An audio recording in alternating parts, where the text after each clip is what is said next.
How to record a Zoom meeting in laptop. Hello guys, this is Atticus and welcome back to App Hacks.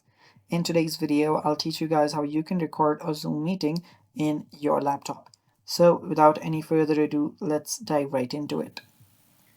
So the first step here is open up your Zoom. Make sure that you're logged in into your account.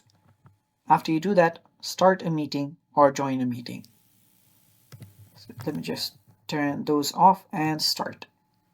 So after you start a meeting, you will see different options on the bottom right here. Simply tap on more button right here, that is the three dots inside a circle. Tap on it and there you'll find record option. Tap on record. Recording in progress.